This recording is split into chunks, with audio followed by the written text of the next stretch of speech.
Welcome back to my channel. ಹೊಸದಾಗಿ channel ನೋಡ್ತಾ ಇದ್ದರೆ ಸಬ್ಸ್ಕ್ರೈಬ್ ಮಾಡಿಕೊಂಡು ಸಪೋರ್ಟ್ ಮಾಡಿ. ಸಚ್ಚಿದಾನಂದ ಸಾಯಿನಾಥ್ಗೆ ನಮಸ್ಕಾರ ಮಾಡುತ್ತಾ ಸಾಯಿನಾಥರ ಅನುಗ್ರಹ ಎಲ್ಲರ ಮೇಲೂ ಇರಲಿ ಅಂತ ವಿಡಿಯೋ ಪ್ರಾರಂಭ ಮಾಡ್ತಾ ಇದ್ದೀನಿ. ಇದೇ ಆಷಾಢ ಶನಿವಾರ, ಕಡೆಯ ಆಷಾಢ ಶನಿವಾರ ಆಗಿರೋದರಿಂದ ತಪ್ಪದೆ ಈ ಎಲೆಯನ್ನು ಇದರ ಮೇಲೆ ಈಗ ತಿಳಿಸುವಂಥ ಶಕ್ತಿದಾಯಕವಾದ ವಸ್ತುವನ್ನು ನೀವು ಮನೆಯಲ್ಲೇ ಇರುವಂಥದ್ದು ಇಟ್ಬಿಡಿ. ನೋಡಿ ನಿಮ್ಮ ಇಷ್ಟಾರ್ಥಗಳು ಯಾವ ರೀತಿ ಒಂದೊಂದೇ ನೆರವೇರುತ್ತೆ. ಮನುಷ್ಯನಿಗೆ ಎಲ್ಲ ರೀತಿಯ ಸಮಸ್ಯೆಗಳು ಒಂದಲ್ಲ ಒಂದು ರೀತಿಯಲ್ಲಿ ಕಾಡ್ತಾ ಇರುತ್ತೆ. ಒಂದೇ ಬಾರಿ ಸಮಸ್ಯೆಗಳು ಹೋಗ್ಬಿಡಬೇಕು, ನಮಗೆ ಜಾಸ್ತಿ ಹಣ ಸಂಪಾದನೆ ಮಾಡಬೇಕು, ಮನೆಯಲ್ಲಿ ತೊಂದರೆಗಳು ಬೇಗ ಕಳಿಬೇಕು ಅಂತ ನಾವು ಅಂದ್ಕೊಳ್ತಾ ಇರ್ತೀವಿ. ಆದರೆ ಆಷಾಢ ಶನಿವಾರ ಕಡೆಯದಾಗಿ ಬಂದಿರೋದ್ರಿಂದ ನಾವು ಈ ಶನಿವಾರವನ್ನು ಕಲಿಯುಗದ ಭಗವಂತನು ಶ್ರೀ ಮಹಾವಿಷ್ಣುವಿನ ವಾರ ಅಂತ ಹೇಳ್ತೀವಿ.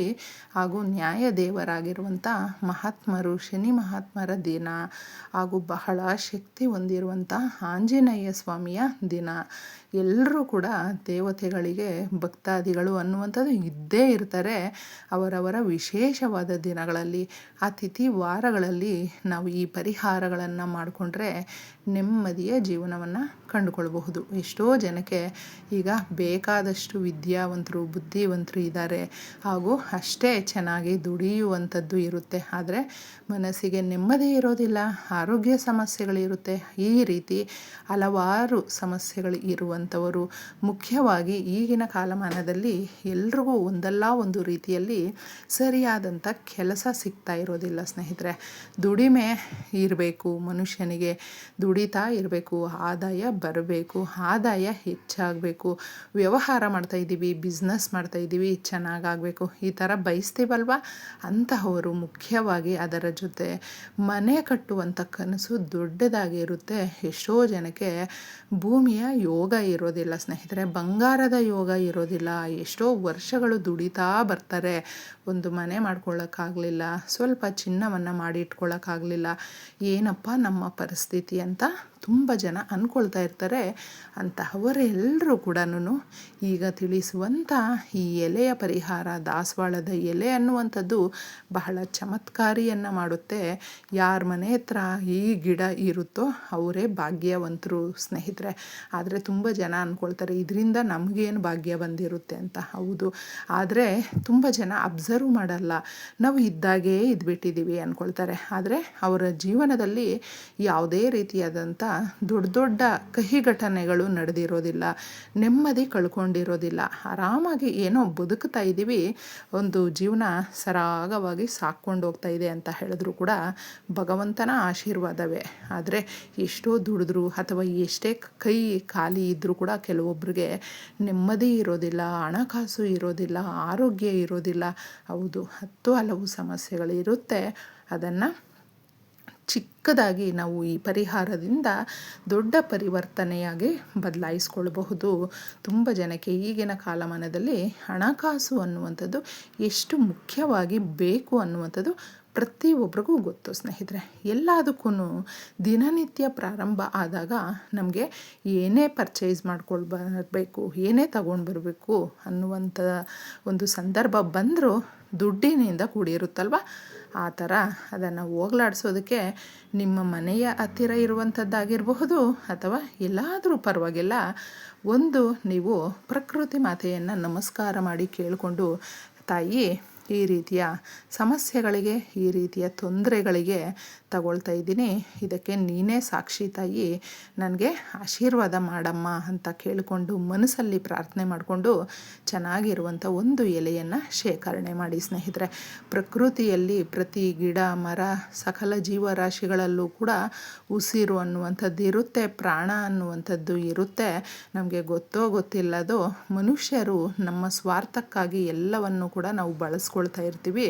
ಅದರಲ್ಲಿ ನಾವು ಮುಖ್ಯವಾಗಿ ಪ್ರಕೃತಿ ಮಾತೆಯನ್ನು ಆರಾಧನೆ ಮಾಡೋದ್ರಿಂದ ಹಾಗೂ ಪ್ರಕೃತಿ ದೇವಿಯನ್ನು ಕೇಳ್ಕೊಳ್ಳೋದ್ರಿಂದ ನಿಸ್ವಾರ್ಥವಾಗಿ ಮಾಡುವಂಥ ಯಾವುದೇ ಪೂಜೆ ಪರಿಹಾರ ಏನೇ ಇರಬಹುದು ಅದಕ್ಕೆ ಆ ತಾಯಿ ಯಥೇಚ್ಛವಾಗಿ ಆಶೀರ್ವಾದ ಕೊಡ್ತಾಳೆ ಅನ್ನುವಂಥದ್ದನ್ನು ಗಮನಿಸ್ಕೊಂಡು ಒಂದು ಎಲೆಯನ್ನು ತಗೊಂಡು ಬನ್ನಿ ಸ್ನೇಹಿತರೆ. ಆದಷ್ಟು ನೋಡಿಕೊಂಡು ದೊಡ್ಡ ಸೈಜಲ್ಲಿ ಇರುವಂಥದ್ದನ್ನು ಮಾತ್ರ ತಗೊಳ್ಳಿ. ಭೂದೇವಿ ಹಾಗೂ ಲಕ್ಷ್ಮೀದೇವಿ ಈ ಒಂದು ದಾಸವಾಳದ ಗಿಡದಲ್ಲಿ ನೆಲೆಸಿರುವಂಥದ್ದು. ಅದಕ್ಕೆ ಸಂಪತ್ತಿಗೆ ಅಧಿದೇವತೆ ಆಗಿರುವಂಥ ಶ್ರೀ ಮಹಾಲಕ್ಷ್ಮಿ ಆಶೀರ್ವಾದ ಕೊಡ್ತಾಳೆ. ಭೂಮಿ ದೋಷಗಳಿದ್ದರೆ, ಬಂಗಾರದ ದೋಷಗಳಿದ್ದರೆ ಅದನ್ನು ನಿವಾರಣೆ ಮಾಡೋದಕ್ಕೆ ಎಲೆ ಸಹಾಯ ಮಾಡುತ್ತೆ. ಒಂದು ಎಲೆಯನ್ನು ತಗೊಂಡು ಬಂದು ಸ್ವಲ್ಪ ಅರಿಶಿಣದ ನೀರಲ್ಲಿ ತೊಳ್ಕೊಂಡು ಅಥವಾ ಒಂದು ಟಿಶ್ಯೂ ಬಟ್ಟೆ ಈ ಥರ ತಗೊಂಡು ಒರೆಸ್ಬಿಡಿ. ಅದರಲ್ಲಿ ಡಸ್ಟ್ ಇರುವಂಥದ್ದು ನೀಟಾಗಿ ನಾವು ಒರೆಸ್ಕೊಂಡಿದ್ದೆ ದೇವ್ರ ಮನೆಯಲ್ಲಿ ಇದನ್ನು ಇಡಬೇಕಾಗುತ್ತೆ. ಒಂದು ಪ್ಲೇಟನ್ನು ನೀವು ತಗೊಳ್ಳಿ. ನಾವು ಕೆಲವೊಂದು ಗ್ರಹ ದೋಷಗಳು ಮನುಷ್ಯನಿಗೆ ಕಾಡ್ತಾ ಇರುತ್ತೆ. ಎಲ್ಲಾದರೂ ತೋರಿಸ್ಕೊಂಡಾಗ ನಮಗೆ ಈ ರೀತಿಯ ಶನಿ ದೋಷ ಇರಬಹುದು, ರಾಹು ದೋಷ ಇರಬಹುದು, ಗುರುದೋಷ ಇರಬಹುದು, ಬುಧ ದೋಷ, ಈ ಥರ ದೋಷಗಳು ಅನ್ನುವಂಥದ್ದು ಸಾಕಷ್ಟು ಜನಕ್ಕೆ ಕಾಡ್ತಾ ಇರುತ್ತೆ. ಅದನ್ನು ನಾವು ಎಷ್ಟೋ ನಾವು ಈ ರೀತಿಯ ಗ್ರಹ ದೋಷಗಳಿಂದ ಮುಕ್ತಿ ಹೊಂದೋದಕ್ಕೆ ಅದು ಸುಲಭ ಮಾರ್ಗವಾಗಿ ಕಡಲೆಕಾಳನ್ನು ಸ್ವಲ್ಪ ತಗೊಳ್ಬೇಕು. ನಿಮಗೇನಾದರೂ ಸಮಯ ಇದೆ ಅಂತ ಹೇಳಿದ್ರೆ ಸ್ವಲ್ಪ ಸಮಯ ನೀರಲ್ಲಿ ಅದನ್ನು ನೆನೆಸಿಬಿಟ್ಟಿದ್ದೆ ಹಾಕ್ಕೊಳ್ಳೋದ್ರಿಂದ, ಯಾಕಂದರೆ ನೀರಲ್ಲಿ ನೆನೆಸಿ ನಾವು ಎತ್ಕೊಳ್ಳೋದ್ರಿಂದ ಏನು ಸೂಚನೆ ಅಂದರೆ ಅದು ದೊಡ್ಡದಾಗುತ್ತೆ, ಅಂದರೆ ಅಭಿವೃದ್ಧಿಯ ಸಂಕೇತ. ಸ್ವಲ್ಪ ತಗೊಳ್ಳಿ. ಟೈಮ್ ಇಲ್ಲ ಅಂತ ಹೇಳಿದ್ರೆ ನೀವು ಹಾಗೆ ಕೂಡ ಹಾಕ್ಕೊಳ್ಬಹುದು. ಇನ್ನು ಮುಖ್ಯವಾಗಿ ಇದರ ಮೇಲೆ ತಿಳಿಸುವಂಥದ್ದು ಸಕ್ಕರೆಯನ್ನು ಹಾಕ್ಕೊಳ್ಬೇಕು. 1 ಸ್ಪೂನಷ್ಟು ಸಕ್ಕರೆ. ಯಾಕೆ ಅಂದರೆ ಎಷ್ಟೋ ಅತಿ ಕಠಿಣ ಸಮಸ್ಯೆಗಳು, ದರಿದ್ರ, ಮನೆಯಲ್ಲಿ ಕಷ್ಟಗಳು ಇದ್ದಾಗ ಮನುಷ್ಯನಿಗೆ, ಅಂದರೆ ಮನೆಯಲ್ಲಿ ಇರುವಂಥವರಿಗೆ, ಗಂಡ ಹೆಂಡತಿ ಮಕ್ಕಳು ಜಗಳ ಮಾಡುವಂಥದ್ದು, ಅನ್ಯೋನ್ಯವಾಗಿ ಇಲ್ಲದೆ ಇರುವಂಥದ್ದು, ಒಬ್ಬರನ್ನ ಕಂಡ್ರೆ ಒಬ್ರಿಗೆ ಆಗದೆ ಇರುವಂಥದ್ದು, ಇವರು ಯಾರೂ ತಲೆ ಕೆಡಿಸ್ಕೊಳ್ಳೋದಿಲ್ಲ, ಕೆಲಸಕ್ಕೆ ಹೋಗೋದಿಲ್ಲ, ದುಡ್ಡು ತಂದು ಕೊಡೋದಿಲ್ಲ, ಈ ಥರ 10 ಹಲವು ಸಮಸ್ಯೆಗಳಿಂದ ಹೊಂದಾಣಿಕೆ ಅನ್ನೋದು ಇರೋದಿಲ್ಲ. ಅವ್ರಿಗೆ ಇದು ಸಹಾಯ ಮಾಡುತ್ತೆ. ಸ್ವಲ್ಪ ತಗೊಳ್ಳಿ.